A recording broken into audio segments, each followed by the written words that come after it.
अस्सलाम वालेकुम नाजरीन, इस एपिसोड के आगाज में हम देखते हैं कि ओलुकचार के ठिकाने पर उरहान, अलाउद्दीन और जरकुताई के हाथों को रस्सियों के साथ पिंजरे में बंद किया गया होता है कि इस दौरान एक तरफ से उस्मान साहब मंगोलों पर हमला करते हुए आगे बढ़ते हैं, जबकि एक जानब से हलीमा और बाला भी मंगोलों का काम तमाम करके आगे बढ़ती हैं। सबको खामोशी से मौत के घाट उतारा जा रहा होता है। तुरान भी छुप कर एक मंगोल को मौत के घाट उतार देता है और फिर इसके बाद उसका कुल्हाड़ा उठाकर एक और मंगोल को दे मारता है और उसे भी मौत के घाट उतार देता है और वो सब छुप कर आहिस्ता आहिस्ता आगे बढ़ते ही चले जा रहे होते हैं। और फिर थोड़ा आगे आने के बाद उस्मान साहब बुरान से कमान तीर लेते हैं और उस्मान साहब तीर खींचकर बुरान से कहते, हम हमले के बाद आगे बढ़ेंगे, हम इस जगह को मुकम्मल तौर पर तबाह कर देंगे, और तीर खींचकर मारते हैं जो कि सीधा उरहान के हाथ की रस्सी को जा लगता है। रस्सी कटते ही उरहान के हाथ आजाद हो जाते हैं और फिर उस्मान साहब और कई सिपाही बाहर निकल आते हैं और मंगोलों के सामने आ जाते हैं। अपने बाबा को देखकर उरहान बहुत खुश होता है और कहता है, उस्मान साहब कहते, हम इस गिद्दड़ को मुकम्मल तौर पर तबाह कर देंगे। बाला कहती है, उन्होंने हमसे हमारे बच्चों को छीना, हम इनकी मौत बनेंगे। और फिर ये कहते और सुनते साथ सब हमला कर देते हैं। इतने में ही एक मंगोल नौकर जैसे ही उरहान पर हमलावर होता है तो उरहान उसे पकड़ लेता है और उसे दबोचते हुए उसके मौत के घाट उतार देता है और उससे उसकी तलवार छीन लेता है।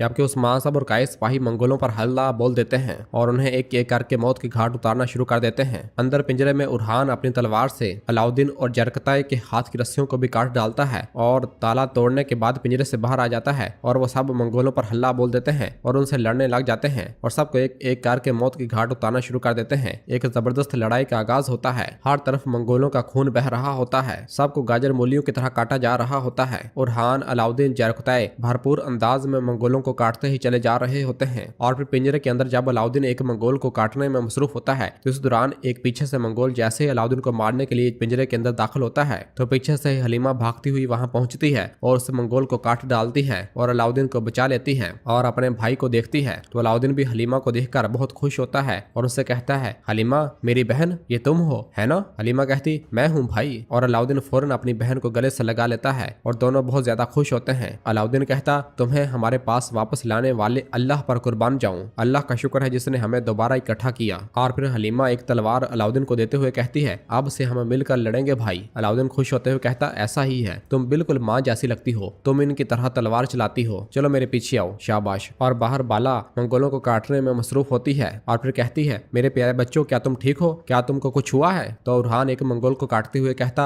आपके इंतजार ने हमें थका दिया है माँ, अब इन कुत्तों को मार कर फिर हम आराम करेंगे। और फिर लड़ते लड़ते अलाउद्दीन पूछता, माँ क्या गोंजा ठीक है? तो बाला कहती, परेशान न हो, वो बिल्कुल ठीक, महफूज और सेहतमंद है, वो अब कबीले में है। और इस तरह काइयों और मंगोलों के दरमियान लड़ाई जारी रहती है।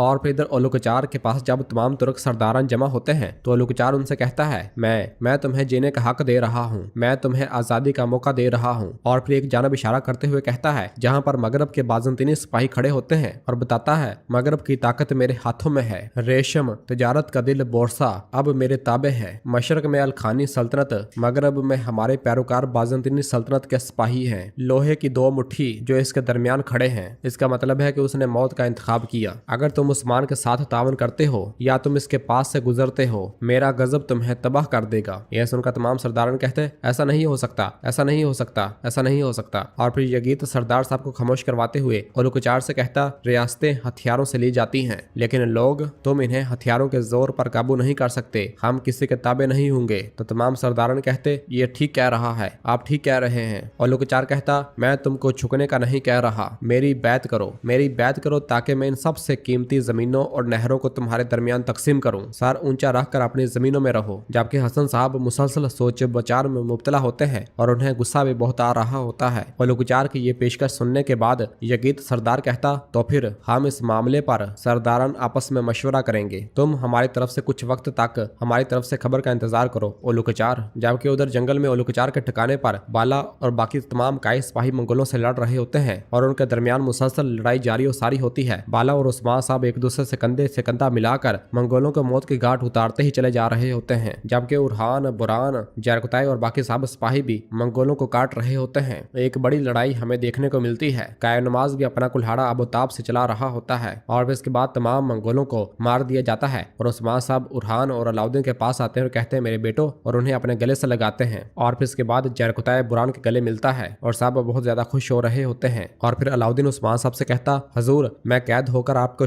शर्मिंदा किया। मैंने अपने भाई को अपने पीछे घसीटा और मुश्किल में डाल दिया। ये मेरी गलती है, मुझे माफ कर दें। और फिर उरहान कहता है, मेरा भाई सच कह रहा है लेकिन कम बता रहा है हजूर। हम दोनों ने गलतियां की, हमें माफ कर दें हजूर। हम इस गलती को दोबारा नहीं दोहराएंगे, वजूहात कुछ भी हों। तो उस्मान साहब कहते, नदामत कमजोरों के लिए है। तुमने मिलकर ख्वाब का मुकाबला किया, सलामत रहो। शर्म से अपने सरों को नीचे ना करो बल्कि ऊंचा करो। हर शर में खैर होती है। काफरों ने तुमको हकीकत दिखा दी। और फिर हलीमा कहती, आप दोबारा कभी लड़कर माँ और बाबा को उदास मत करना भाइयों। यह सुनकर रुहान और अलाउद्दीन हंसते हैं और अलाउद्दीन कहता है, यहाँ आओ यहाँ आओ, और अपनी बहन को गले से लगाता है और कहता है, इसके अल्फाज तो देखो, ये क्या कह रही है। बाला कहती, मत पूछो प्यारे अलाउद्दीन, वो बेरहमी और बेतकल्फी से बोलती है, इसकी जबान बहुत तेज है। तो उरहान कहता, तो फातिमा में जो कमी है वो प्यारी हलीमा अब इससे पूरा करेगी। हाँ। और फिर इसके बाद उरहान उस्मान साहब से कहता है, हजूर वो कुचार, इसने कहा कि वो हमारी बहनों में से एक को पकड़ने के बाद हमें उलजायतो खान के पास ले जाता, लेकिन वो कुछ वक्त पहले गायब हो गया। अलाउद्दीन कहता, काश वो आ जाए, हम दोबारा मुत्तहिद हैं, हम एक मुट्ठी की तरह हैं, हम इसे बिलाशबा इसके अमाल की सजा देंगे। बाला कहती, क्या सोच रहे हैं उस्मान साहब। उस्मान साहब कहते, अब हम यहाँ से नहीं जा सकते, हम यहीं रात गुजारेंगे, और अगर उलुकचार आ गया हम जरूर इसकी जान ले लेंगे, लेकिन अगर वो ना आया हम इसे बाद में मार डालेंगे। जबकि दूसरी जानब उलुकचार को हम देखते हैं जो कि बैठा मजे से खाना खा रहा होता है और वो गद्दार यगीत सरदार उसके पास बैठा हुआ होता है। उलुकचार उससे कहता, तुम कई सालों से मेरे साथ हो, आज तुमने सरदारन के सामने अपना काम बखूबी मुकम्मल किया है,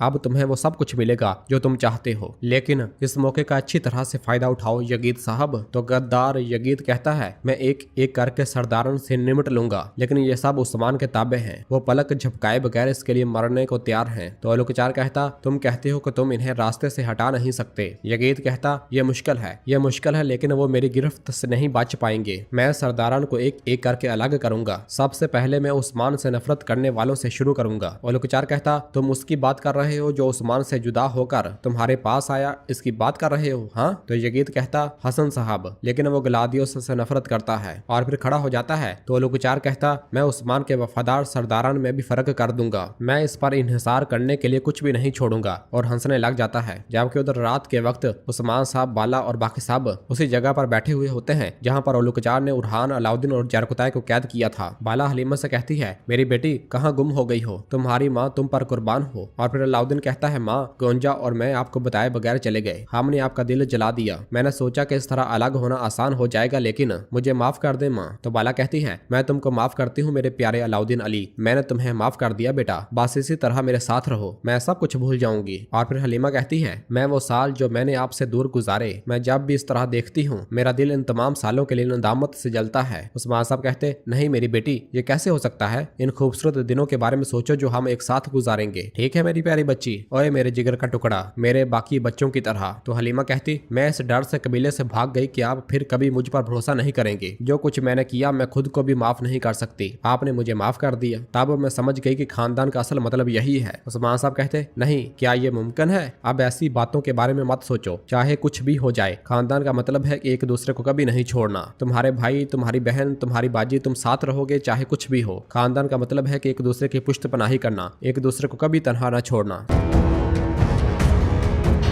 और नाज़रीन, इसी जगह पर एपिसोड खत्म करते हैं, मिलते हैं बहुत जल्द अगली एपिसोड के साथ। वीडियो को लाइक कर दें और जिन दोस्तों ने अभी तक चैनल सब्सक्राइब नहीं किया वो जल्दी से चैनल सब्सक्राइब कर दें और बेल आइकन घंटी वाले निशान को भी प्रेस कर दें ताकि आने वाला एपिसोड आपको आसानी मिल सके। दुआओं में याद रखें। अल्लाह हाफिज।